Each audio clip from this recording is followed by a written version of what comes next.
은혜를 나누려고 합니다. 선택과 역선택, 이와 같은 제목으로 말씀을 전하겠습니다. 자, 룻은 모압의 여인입니다. 이 모압은 암몬 족속과 함께 이스라엘 총회에 영원히 들어올 수 없는 금지된 찍힌 종족이었어요. 신명기 23장을 보면 암몬 사람과 모압 사람은 여호와의 총회에 들어오지 못하리니, 이 구원의 대상이 못 된다는 거죠. 그들에게 속한 자는 10대뿐 아니라 영원히 여호와의 총회에 들어오지 못하리라. 하나님께 찍힌 민족입니다. 1차적인 이유는 이 암몬과 모압 사람, 특히 이제 모압 사람이 발람을 데려다가 이스라엘 백성들을 이렇게 저주를 하려고 했고, 이제 그게 실패하니까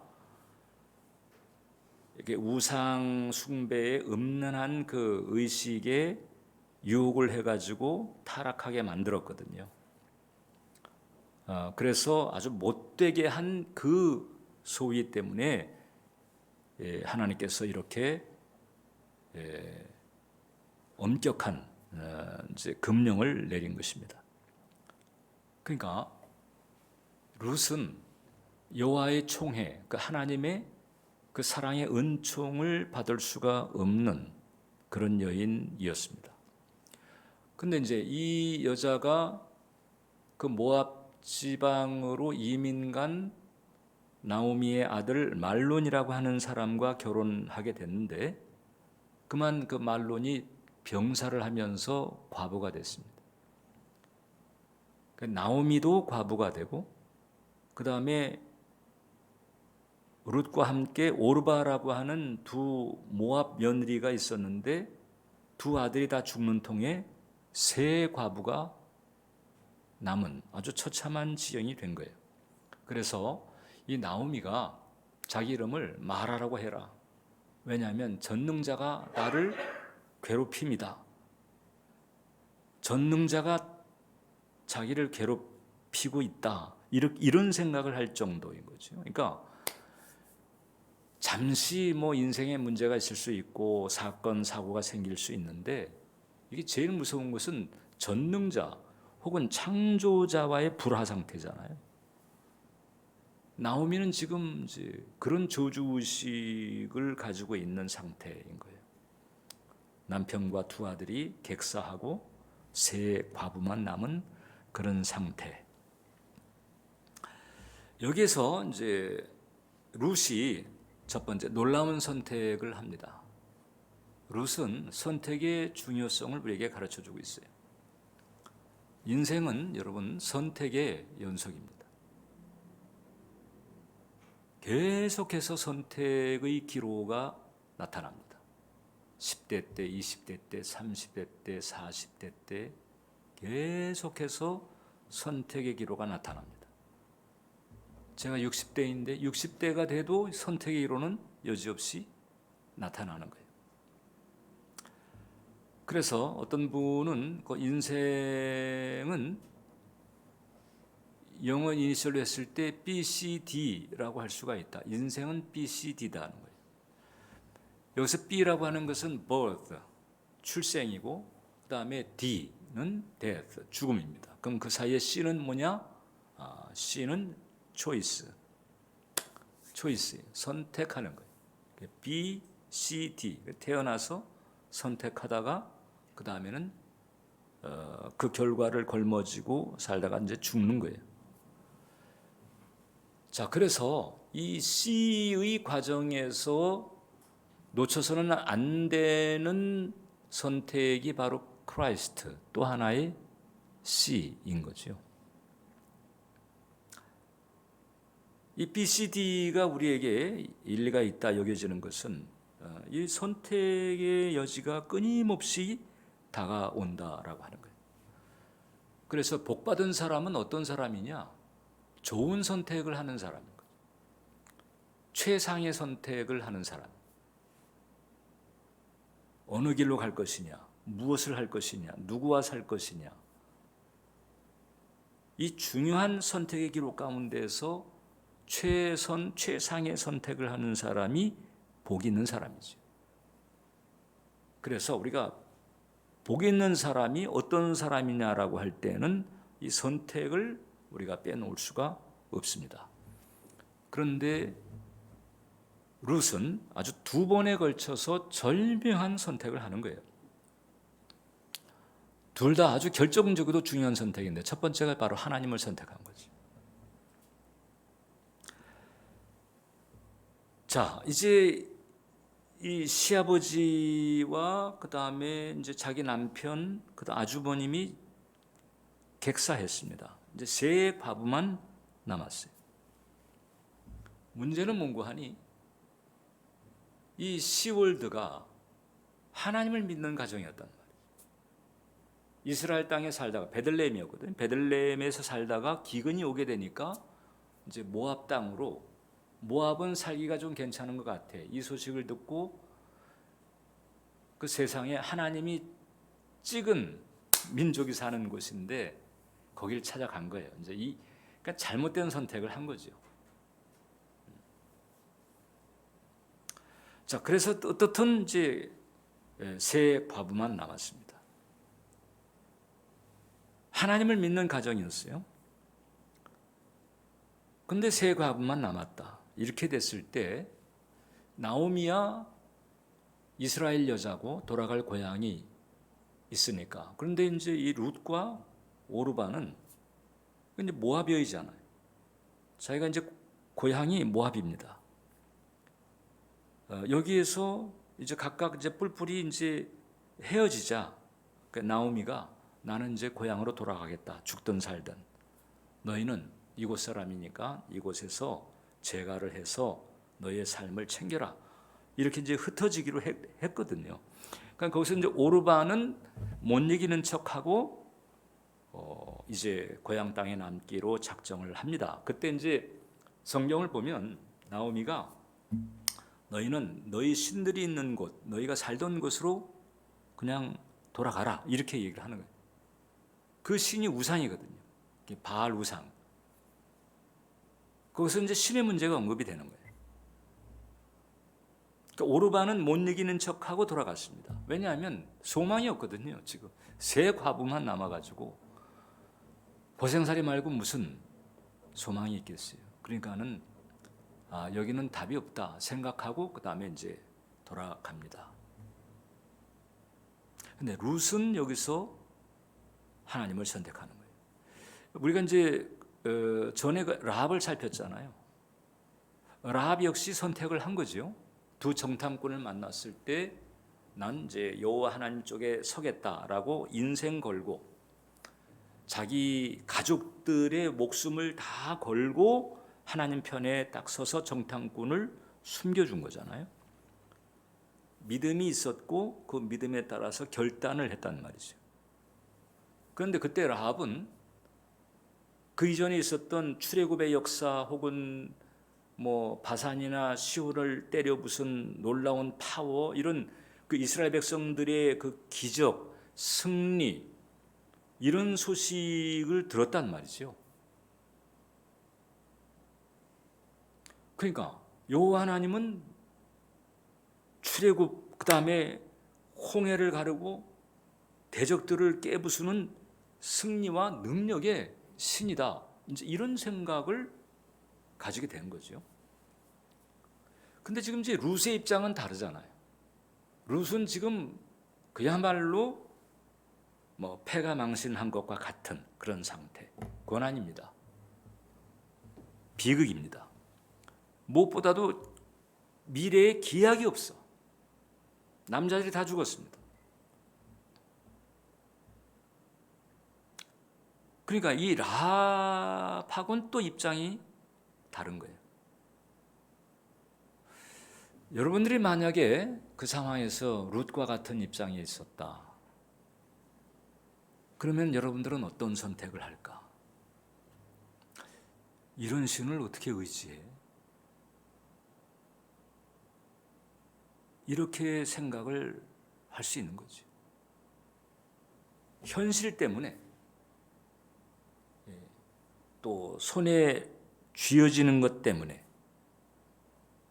어떤 구체적인 어떤 삶의 평안이나 이런 행복 이런 것 때문에 신을 의지하는 건데 지금 집안이 이 모양이 된 상태에서 그 시월드에서 내내 역사적으로 의지해왔다고 하는 그 하나님을 어떻게 신뢰?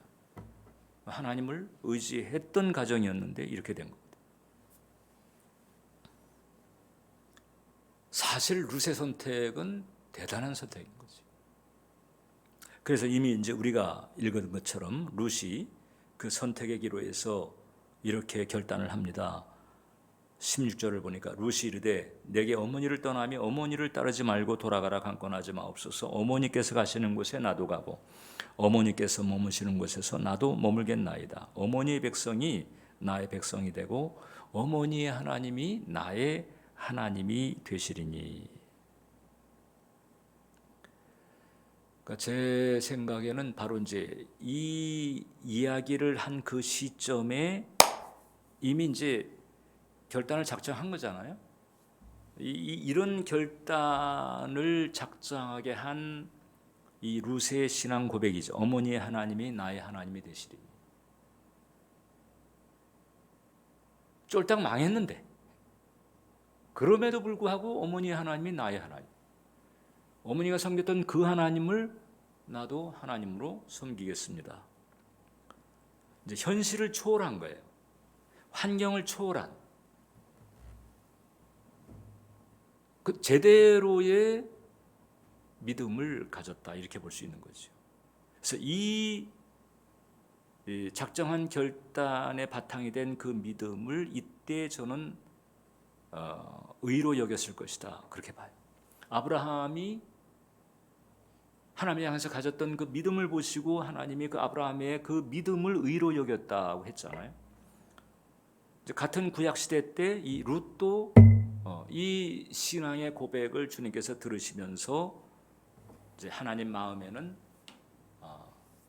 룻의 그 마음을 의로 여기는 이런 결정을 하셨을 거라 저는 그렇게 봅니다.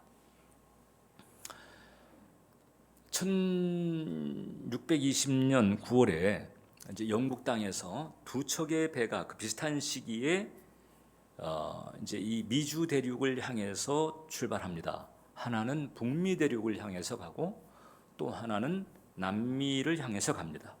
이 북미 대륙을 향해서 간 이 배는 메이플라워라고 하는 배인데 청교도들을 싣고 떠났어요. 얘네들은 이제 영국 국교회가 이 개신교를 핍박을 하니까 청교도를 핍박을 하니까 그러니까 마음 놓고 자유롭게 예배 드리고 주님을 섬기기 위해서 이제 미국으로 가는 거예요. 그러니까 얘네들이 미국으로 간 동기는 뭐냐? God, 하나님 때문이었습니다. 하나님을 올바로 복음적으로 잘 섬기기 위해서 정든 고향 땅을 떠난 거예요. 근데 이 비슷한 시기에 남미로 향했던 배가 있습니다. 메스터호라고 하는 배인데 이 배에 탄 사람들은 그때 이제 남미 대륙에서 많은 그 금광들이 발견됐다는 소식을 듣고 거기 가서 일확천금을 해보자. 그 메스터호에 탔던 사람들은 골드, 이게 철자 하나 사이인데 이렇게 동기가 달라요. 한쪽은 God, 한쪽은 골드. 그 뒤에 이제 역사가 어떻게 되고 있는 거 아니에요? 지금 우리가 알고 있는 것처럼 북미주 대륙, 미국이죠. 미국은 지금 슈퍼파워가 됐잖아요. 슈퍼파워. 근데 남미 대륙을 한번 보세요. 엉망입니다. 엉망. 멕시코 같은 데는요. 이 마약 카르텔의 그 무장 파워가 이 정부의 무장 파워보다 더 세. 같이 그냥 거의 내란 수준의 싸움을 합니다. 콜롬비아, 뭐 기타 여러 나라들 보게 되면은 마약 생산하고 마약 공급하고 부패, 비리 뭐 엄청납니다. 남미 대륙의 주 종교가 이제 카톨릭인데 그 카톨릭이 거의 주술적 카톨릭이에요.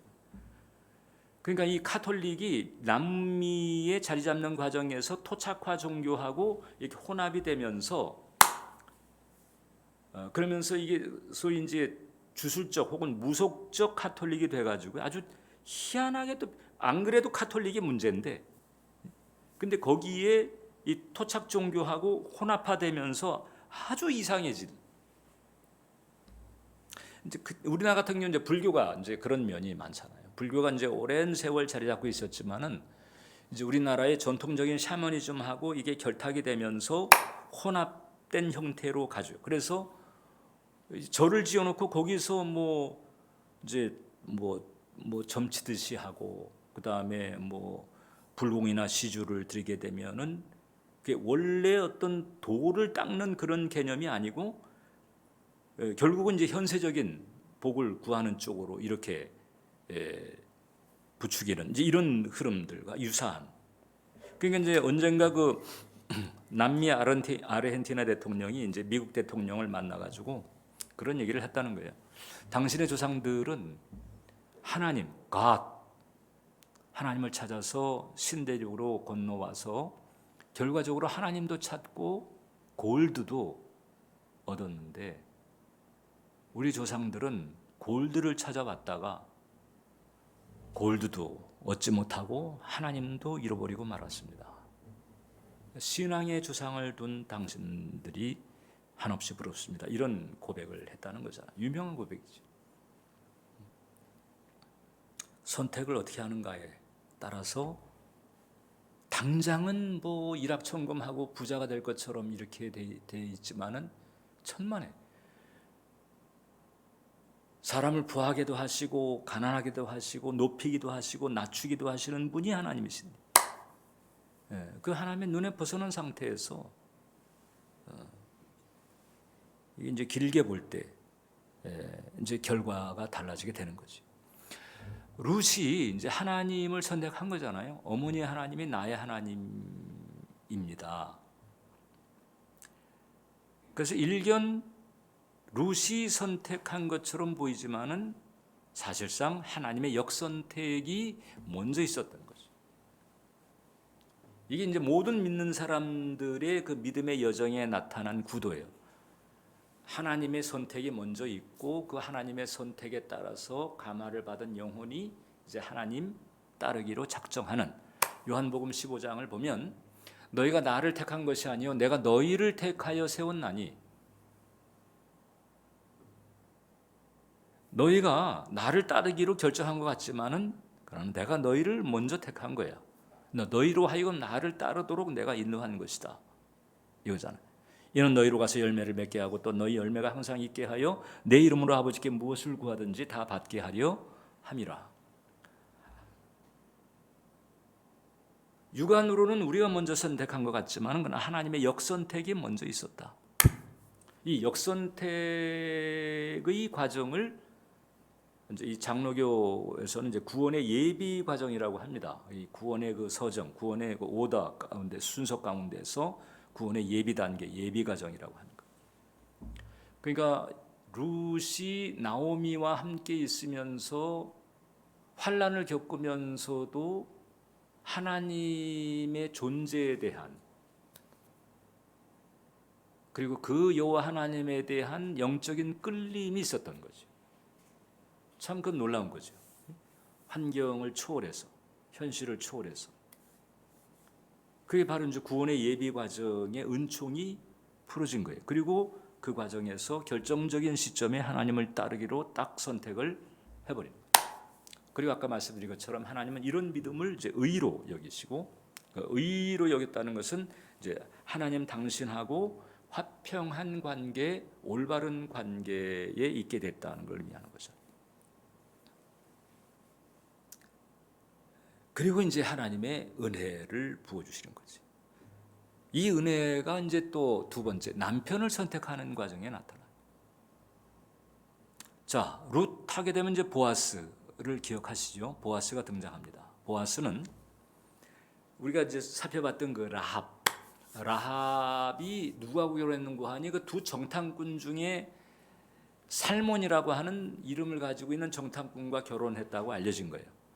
그래가지고 그 살몬과 라합이 결혼해가지고 낳은 아들이 보아스. 보아스. 라합의 아들이죠, 보아스. 그러니까 보아스는 이제 오픈된 이런 개방적인 마인드를 가지고 있는 사람. 아주 편협하고 완고하고 이 좁다란 이런 시야가 아니고 이 라합의 영향을 받아가지고 그래서 소위 만민에 대한 개방성인 거지. 그냥 유대인들만 이게 아니고 이스라엘 사람들만 이게 아니고 이게 모든 인류를 향한 하나님의 구원의 섭리. 이제 이런 폭넓은 시야를 가지고 있는 사람이었어요. 그렇기 때문에 이제 룻에 대해서도 마음이 수월하게 열렸을 것이다 이렇게 보는 거예요. 베들레헴의 부유한 지주였고 무엇보다도 이제 나오미의 남편이 있었는데 엘리멜렉이라고 하는 사람, 그 엘리멜렉의 친척이에요. 친척. 자, 우리가 이제 좀 이따 살펴보겠지만은 이제 이 토지 무르기 이게 그 룻기에는 두 가지 히브리 사람들, 즉 이스라엘 사람들이 가지고 있었던 독특한 전통이 소개가 됩니다. 하나는 이제 계대법이라고 하는 게 있고 또 하나가 토지 무르기라고 하는 건데 이 계대법이라고 하는 것은 뭔가 하니 예를 들어서 이제 형이 결혼을 해가지고 살다가 아이가 없이 죽었어요. 그러면 이제 형이 그 토지가 있잖아요. 형의 기업이 있단 말이죠. 그 형의 기업을 이어받을 수 있도록 배려해 주는 거예요. 그래서 그 형수가 이제 그 남편의 동생하고 결혼을 합니다. 계대 결혼이라고 하는 거예요. 이게 참 우리나라 이 유교 전통에서 보게 되면은 이게 망측한 일인데 이게 그 기업을 이어받을 수 있는 이제 같은 그 동족 간의 이제 그런 그 대책이었던 거죠. 그리고 그런 그 계대 결혼만이 아니고 계대 결혼하는 과정에서 이제 이래서 생활이 어려워가지고 가지고 있었던 기업, 즉 땅을 팔았다. 그 땅을 다시 되찾을 수 있는 능력이 없을 때 그 계대 결혼을 하는 사람이 그 땅까지 사서 그 기업을 다시 원상 복귀시켜주는 일까지 하게 되는 거예요. 이걸 이제 토지 무르기라고 하는데, 이것서 이 토지 무르기는 그렇게 죽은 사람의 친척, 죽은 사람의 형제 내지는 형제가 아니면 가까운 친지가 이제 해야 되는 요 상황이 있는 거예요. 근데 여기에서 그 후보자 중에 하나인 보아스가 짠 하고 등장을 합니다. 근데 이 보아스가 자꾸 룻에게 눈길을 주는 거예요. 그 얘기를 들은 나오미가 촉이 발동하는 거지. 옳거니 얘가 새 출발을 해야 되겠구나. 그런데 이 보아스가 알고 보니까 엘리 남편의 친척이에요.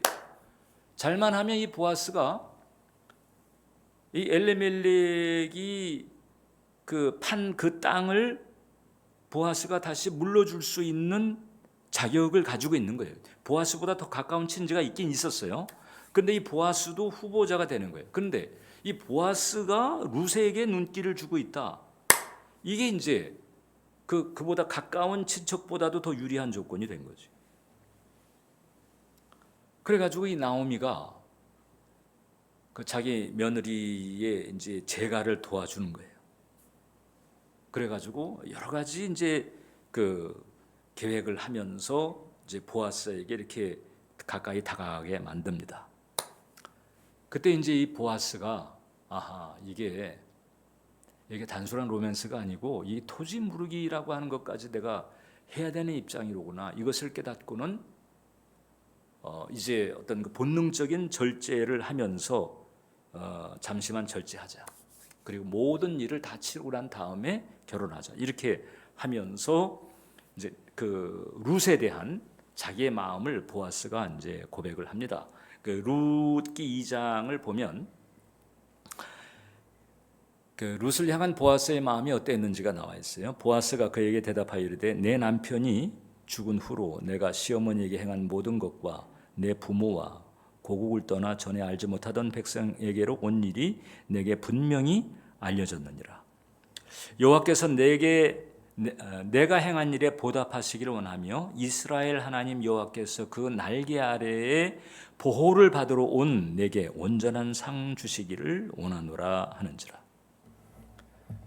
하나님께서 지금 룻을 어떻게 보고 있는지를 그 보아스가 고스란히 전해주고 있는 거예요. 하나님께서는 종종 하나님이 지금 나를 어떻게 보실까 궁금해하는 사람에게 사람을 통해서 알려주시는 경우가 있습니다. 뭐 이게 이제 정말 그 순전한 예언기도 같은 경우가 이제 대표적이고, 또 같은 신앙 공동체 멤버를 통해서 이렇게 서로 나누게 하고 분별하게 하면서 하나님이 나를 지금 어떻게 보고 계신지 그걸 알게 하시는 경우가 있죠. 그러면서 동시에 또 무엇을 어떻게 하기를 원하시는지도 하나님께서 가이드해 주는 경우가 있습니다. 지금 보아스는 하나님을 대신해서 하나님의 마음을 지금 룻에게 전해주고 있는 것과 같은 거예요. 이 보아스가 생각해 보세요. 아버지가 정탐꾼 중에 하나고 엄마가 라합이요. 두 사람 다 지금 엄마 아버지가 대단한 믿음의 일꾼들인 거예요. 네? 라합의 믿음도 대단하잖아요. 근데 여호수아가 정탐꾼으로 뽑을 정도로 신뢰를 하는 그런 사람이란 말이죠. 남자는. 그러니까 이 보아스의 영성이라고 하는 것이 남다르다. 그리고 나이가 좀 지긋했을 것으로 봅니다. 왜냐하면 이 부유한 땅 지주가 되고 그 지역의 유지가 될 정도인 거예요. 근데 지금 일단 어떻든 싱글인 것 같아. 하나님께서 룻을 위해서 챙겨두셨다. 뭐 이렇게도 볼 수 있을 것 같아요. 이제 결국 지금 이 상황은 이제 뭘 의미하는고 하니, 룻의 입장에서 봤을 때 정말 환경 현실을 넘어서서 영적인 선택을 하잖아요. 그러니까 혼적인 선택을 할 수 있고 영적인 선택을 할 수 있잖아요. 네? 여러분 선택의 기로에서 영적인 선택을 할 거냐 혼적인 선택을 할 거냐 이게 이제 중요한데, 룻은 명백하게 영적인 선택을 한 거예요. 혼적인 선택을 했다면 그냥 고향 땅에 남고 말죠. 보아스가 룻을 이렇게 간수할 때에 이 젊은 사람들을 경계를 했습니다. 경계를 하고 그 젊은 사람들 있는 쪽으로 좀 가지 않도록 이렇게 가이드를 합니다. 그러니까 이제 남자들의 그 눈길을 끌 수 있는 그런 매력을 지닌 여자였다, 이렇게도 볼 수가 있는 거거든요. 그럼 얼마든지 그냥 고향 땅에서 편하게 제2의 인생을 살아갈 수 있는 거잖아요. 굳이 홀심어 따라가지고 이방 땅에 와서 어떤 대우를 받고 어떻게 인생이 될지 모르는 이런 불확실한 미래보다는. 근데 이 룻은 혼적인 선택을 하지 않고 영적인 선택을 한 거예요. 여호와 하나님을 향한 어떤 끌림이 그의 내면에 있었고 환경을 넘어서서 나는 이 길로 가야 돼. 마치 초대교회 성도들이 로마 제국의 핍박이라고 하는 현실적으로 정말 삭막하고 고통스러운 환경임에도 불구하고 나는 예수님 줄에 설래, 이렇게 한 것과 같은 거예요. 사실상 이게 무슨 박해의 형태로 다가오지 않아서 그렇지, 룻이 했던 영적인 선택이라고 하는 것은 초대교회 성도들이 로마 제국의 공권력의 핍박하에서도 예수님 줄에 서겠다, 이렇게 선택한 것과 다를 바 없는 그런 선택을 한 사람은요, 그 영성이 기본이 되어 있기 때문에 그래서 이 성실함과 신실함이 있을 수밖에 없어요. 그런 영적인 통찰이 있고 하나님을 향한 영적인 끌림을 가지고 있고 혼적인 선택이 아니고 영적인 선택을 하는 사람은 그 삶에도 성실함과 신실함이 있을 수밖에 없고, 이런 사람에게는 우연 같은 필연이 따라온다. 그리고 반전이 생기는 거죠.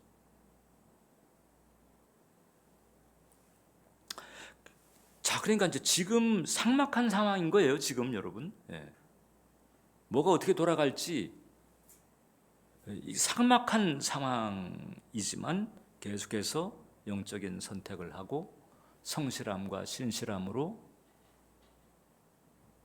활도리를 하고 이제 이렇게 가게 되니까 거기에 이제 하나님의 앞서 작업하시는 은총이 일어나게 되는 거죠. 그 다음에 이제 또 한 가지가 토지 무르기예요. 이제 이 부분이 중요하기 때문에 오늘은 이제 메시지가 약간 이제 좀 시간이 필요로 합니다. 토지 무르기.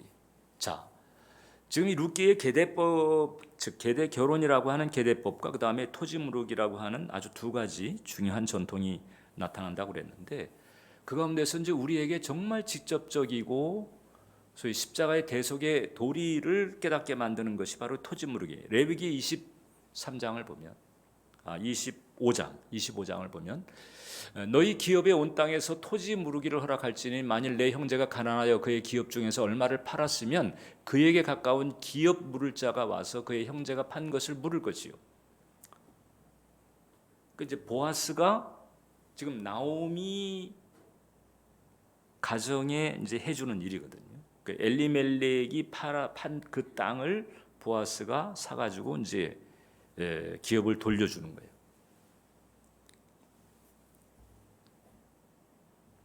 이 토지 무르기는 예수님의 대속의 원리를 잘 가르쳐 줍니다. 일종의 구약의 예표라고 할 수가 있는데, 여러분 우리가 지금 살고 있는 이 땅은 원래 하나님이 아담 즉 사람에게 주신 거예요. 근데 그 사람이 타락을 해버리고 죄를 짓게 되니까 죄를 짓는 자는 마귀에게 속하나니, 그래가지고 하나님이 아담에게 주신 그 모든 권리와 특권까지도 고스란히 이제 사탄에게 넘어가 버리게 됩니다. 그래가지고 아담의 타락 때문에 그때서부터 이 땅 하나님께서 아담으로 하여금 번성하고 정복하고 형통하게 살도록 만들었던 이 땅의 소유권이 그 아담에게 위임한 거거든요. 그것까지 다 마귀에게 넘어가 버렸어요.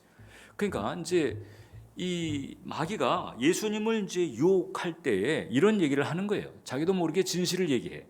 누가복음 4장에 보니까 마귀가 또 예수를 이끌고 올라가서 순식간에 천하만국을 보이며 이르되 이 모든 권위와 그 영광을 내가 네게 주리라.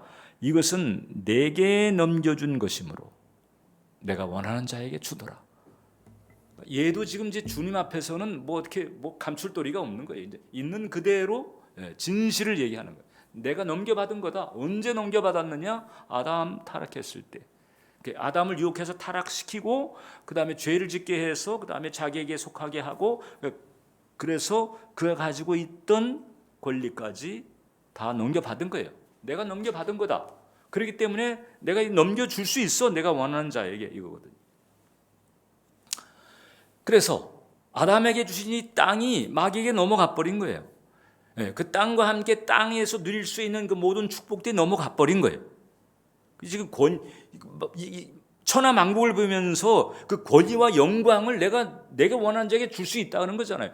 지금 이제 그런 일들이 얼마나 숱하게 벌어지고 있어요. 지금 믿지 않는 사람들에게 그 돈과 높은 지위와 뭐 권력과 권력이 주는 맛과 뭐 이런 것들을 그냥 다 마귀가 지금 다 이렇게 분배를 해주고 있는 거잖아요. 지금 명백하게 마귀에게 이 천하만국과 그 권위와 영광이 넘어간 거예요. 땅만 넘어간 게 아니고 거기에서 비롯되는 그 권위와 영광까지 넘어간 거예요.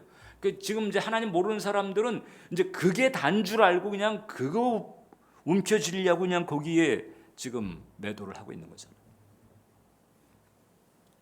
근데 원래 하나님께서 사람에게 주신 거예요. 우리 거지. 잃어버린 거란 말이에요. 잃어버린 이 토지를 물으려면 세 가지 조건이 필요합니다. 사람이 잘못해가지고 잃어버리는 것이기 때문에 사람이 책임져야 돼. 그 사람이어야 되고, 그 다음에 아담의 사람이어야 되는데 아담의 후손이면 안 돼. 왜냐하면 아담의 후손은 다 그 원죄의 유전을 가지고 있어서, 그래서 마귀에게 꼼짝 못합니다. 그 원죄의 유전 때문에 그래서 마귀에게 속한 자가 되어 있는 거거든요. 죄의 종이 된 상태예요. 그러니까 거기서 뭐 사고 팔고 할 수 있는 권리조차가 없어. 예. 세 번째는 이 토지를 물을 수 있는 능력이 있어야 되고, 그 다음에 기꺼이 토지 무르기를 하고자 하는 마음이 있어야 되는 거예요. 이 세 가지 조건을 갖춘 누군가가 나타났을 때 비로소 잃어버렸던 그 토지를 물러받을 수 있는 길이 열린다. 마치 엘리멜렉이 뭐 판단을 잘못했을 수도 있고, 뭐 뭘 하려고 하다가 실패했을 수도 있고, 땅을 이제 팔아 넘긴 거잖아요. 찾을 도리가 없어요.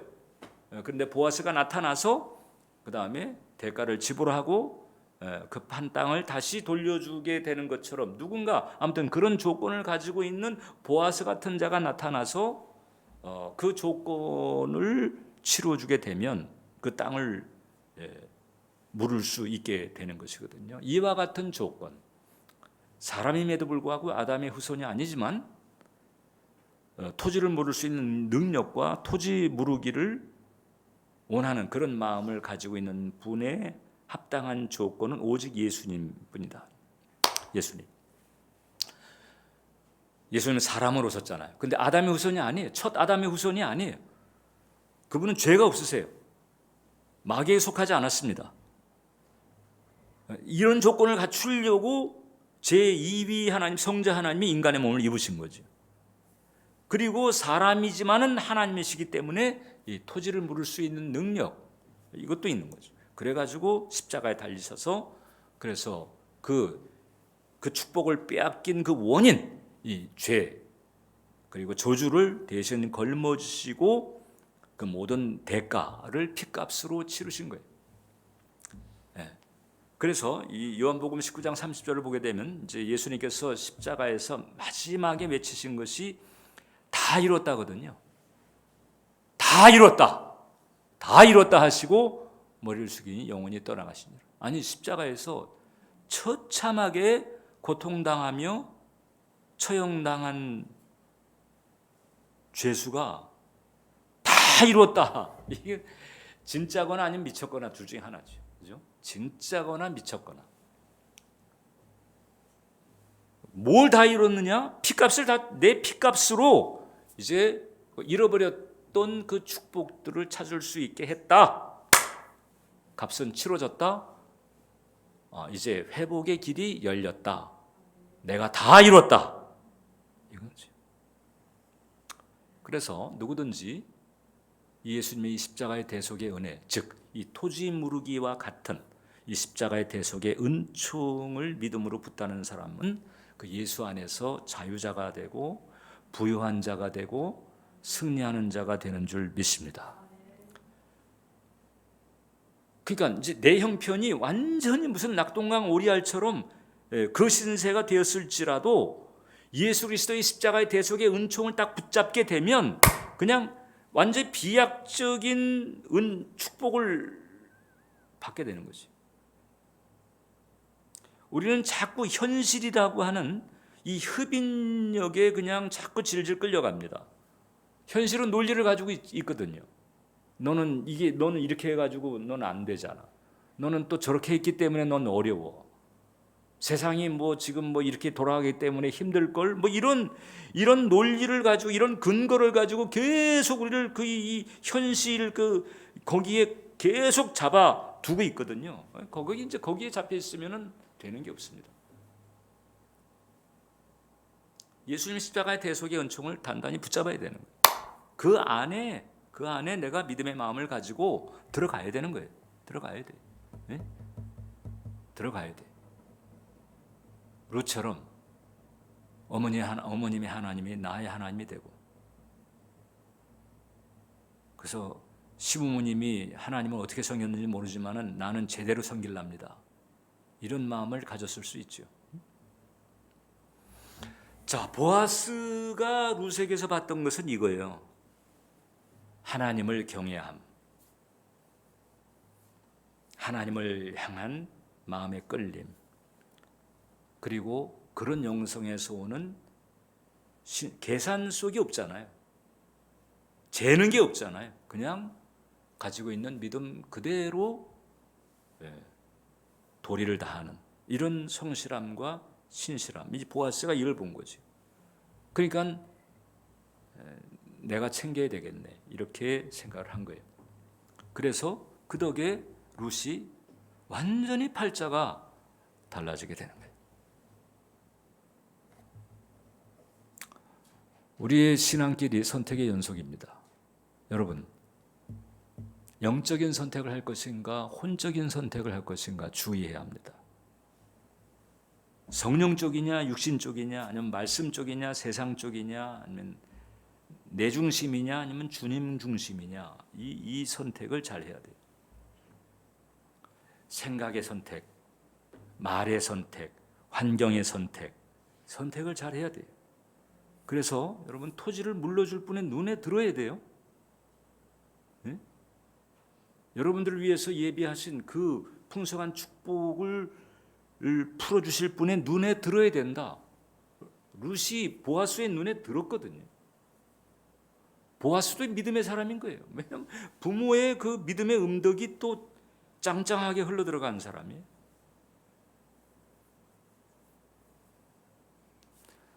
나는 지금 보아스의 선택을 받을 만할까? 뭐 남자가 됐든 여자가 됐든 보아스가 봤을 때 여자라면은 내 안사람 챙겨야 되겠다. 남자 같으면은 나하고 내 동업자로 해야 되겠네. 이런 마음 가지고 보아스의 선택을 난 받을 만할까?